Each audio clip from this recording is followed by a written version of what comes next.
This is a gorgeous, gorgeous castle with some really, really intriguing elements. And it's our first day! And we didn't even intend to look at it. It's like, that looks like a castle over there. And it's an absolutely amazing one.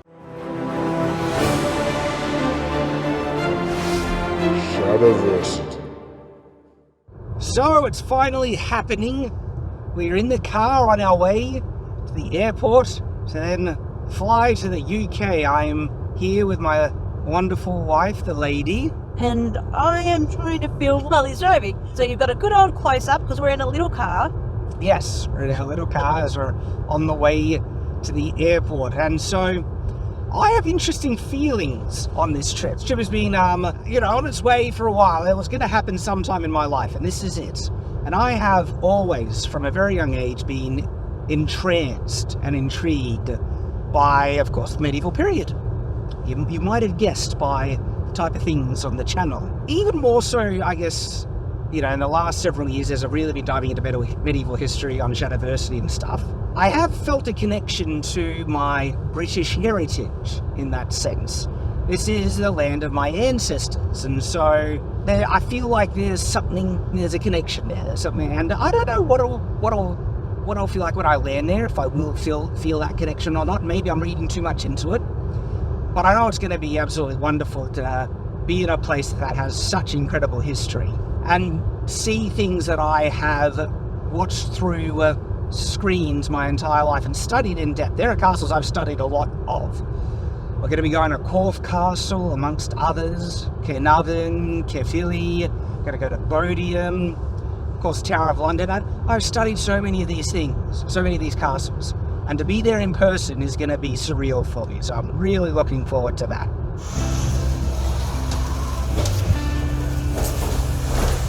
Getting on the plane now.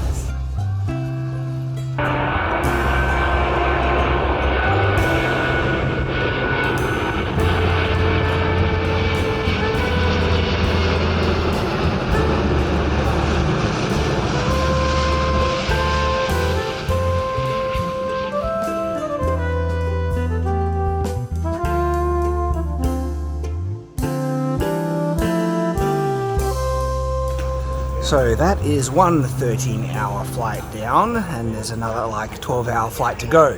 This is the layover in Dubai. And we're getting there.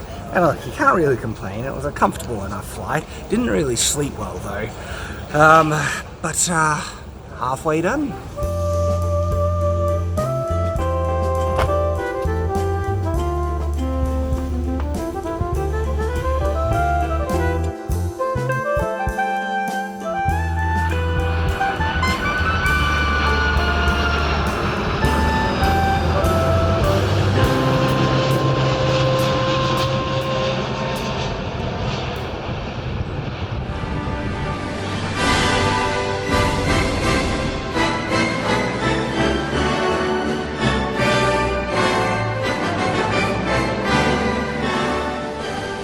And we are here, though I suspect that the time it took for you was a lot quicker than for us. So it turns out the second flight was actually a lot shorter than I had thought it was. It was 6 hours? 7 hours, I think. Yeah. So that was actually quite, well, the flights weren't really painful. I was going to say painless, but they were pretty comfortable. I didn't sleep too well on them, so we'll see how I go. But how did you find the flights, my dear? Yeah, I kind of dozed through most of it, and food was good, so it was pretty easy for me. I spent most of it listening to Book 3 of the Wheel of Time, so I was happy. Interesting. So, first observations, right? One, it feels great. I have, been enamored by medieval history for a long time, and a lot of that history is, of course, English history. And so to finally be in the land that I have, I talked about at the beginning of this vlog, that I've felt a connection to for a long time, feels pretty darn cool. And, being in a land with such history is really, really awesome. It's funny to notice just differences already in miles, and trying to figure out what the speed limit on the highway is. 70 miles is the speed. But also interesting, the plane had cameras on the outside, and you can actually see a downwards view, bird's eye view of the land as we were flying over and coming into landing. And one of the observations that stood out to me, and it's probably not like this all over, England, but it's all cultivated, it's all farmland, it's all farm fields everywhere, with only pockets of like little forest and bush and everything. And that's a big contrast when you're flying over Victoria, which I've done multiple times, of course, coming into land into Melbourne, where you see just vast swaths of unsettled forest, because we have a smaller population, less settled, so it stood out to me. And water is somewhat harder to come by, so if you don't have water, you don't cultivate. Yeah, and very green place. Depending on the time of year that you're flying over Victoria or Australia, the land can look pretty dry. And of course in the winter it's usually pretty green, but man, it is very green here. So we are on our way to our first accommodation. We're planning to see a castle tomorrow? Yeah, straight into a castle tomorrow. And we're actually meeting up with my sister, who is currently living over here. They're world travelers, so they go all over the place, and so I'll probably say hi to them in maybe the next vlog. But there we go, that was the journey. We're finally here. We're going to be having a lot of fun. Going to be seeing heaps of castles. We're heading straight into Wales, so not into England. Yeah, people were asking, like, are you going to go? Yeah, we're going to Wales. First stop, actually. So, first day in Wales, Newport specifically, and my wife and I decided to go out and look for a place to get some breakfast. Found a nice pub, but it's not open yet, and so we just looked for a seat, and lo and behold, I saw something that attracted my attention. That thing right there. I don't think it's a castle. It might be maybe a church or something, but it's not ruin of some kind. But look, we're right near the river here, and right over there. So, but it looks castle-like, and I have to go see if it's castle-like a moth to flame. I need to find out.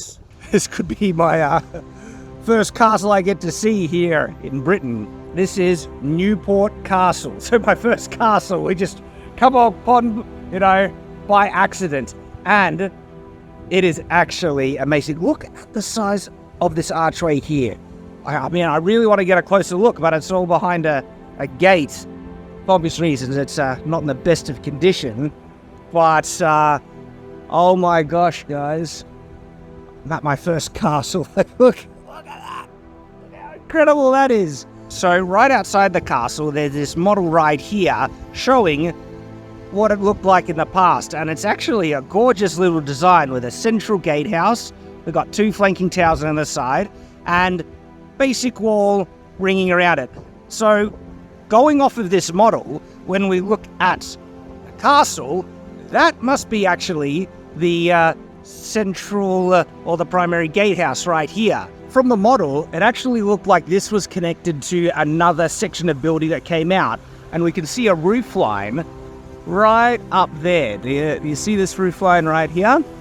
And so it seems like there was a roof or a building that was connected to this, that this archway entered into, which would have looked really majestic. And you can even see the light might be too dark for the camera. You can actually see the vaulted ceiling on the inside. And so we see a lower archway here, of course arched because it actually has a stone floor above it, which leads to the gatehouse up here. I'm desperate to know how old that window is here, because that is not generally atypical of castles. I wonder what side we're looking at, actually. No, well, the wall is coming off here, so we must be inside the bailey, which is bizarre because that would be an outward-facing bailey, but if it's facing the river, you can see the river on the other side, that might not be necessarily a defensive weakness. And it would just be a great point of reference to be able to have to see, big, large windows, outward-facing windows on historical defensive castles, and what period. Usually windows like that, or windows at all, were added to castles at a later period. So I just have many questions. So we can see this side of the castle. Now, I was calling it the main gatehouse, but it can't be the main gatehouse if it's facing the river. Unless you actually got access to it via the river, which is interesting. But you can see those big windows. I'm suspecting they were added in later, in all honesty. Just because they're very, like I said, they're atypical for fortified castles like that. But you can see them facing the outside. And look how gorgeous they are. So you can see the indent here of the fireplace. So that was actually inset into the stone wall right there. And look at these windows flanking it on either side. So clearly there was some type of wooden great hall or building that extended away from the wall here. That these windows are so majestic and gorgeous. Look at how they inset inside. This honestly gives me like justification for the windows I designed on Honor Guard's Great Hall, because they're about that size. You can see the framing on them still, and how they're recessed. So you even see the little sections where people sat on either side. And so imagine this hall with big gorgeous fireplace flanked by 2 windows. Oh, this would have been an absolutely amazing looking castle. Looking at the model again, you see this front entrance here, which must be the entrance from the riverway. But also it looks like there's 2 other gatehouse entrances. So I've got an entrance here on the side with this gatehouse, and one over here. That one's not standing anymore because that would have been coming off of this wall here, extending, and would be looking at that gatehouse right there. This one also looks to be mostly missing as well. But what's interesting, you see buildings connected to the front wall along here, which has those windows attached to it, especially those really large ones, and the fireplace, which would have been connected to this great hall. And you could walk through here. There would have been a big archway going to here, big archway coming from this building to this one here. And as we see, that's that archway there. This castle would have looked absolutely flippin' stunning in its heyday. And imagine walking through that archway through the halls of this castle. Oh, it would have been amazing. I would love to come back here.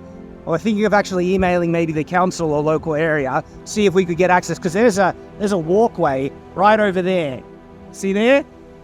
That I would love to get on and get closer, get in the kits, the Shadiversity kit, and do a dedicated video talking about all these interesting design features that I'm noticing just in this vlog right here. This is a gorgeous, gorgeous castle with some really, really intriguing elements. And it's our first day!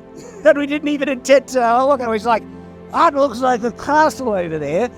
And it's an absolutely amazing one. My castle cherry has been pops.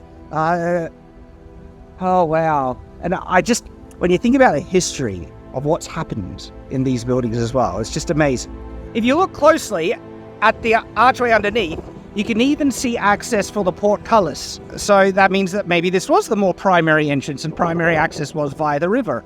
Again, I'm so intrigued. I want to find out when these big windows were added, like even here on the sides. But that feature window right there, wow. Look, and it's high enough from the ground that it would still be defensible. It would be really hard to get access to those windows. But with design features like that, that actually justifies certain design features I put on Honor Guard, which I suspected was the case. But even in all my study of castles online, I have never seen such a large feature window like that above a primary entrance. First time touching a real castle.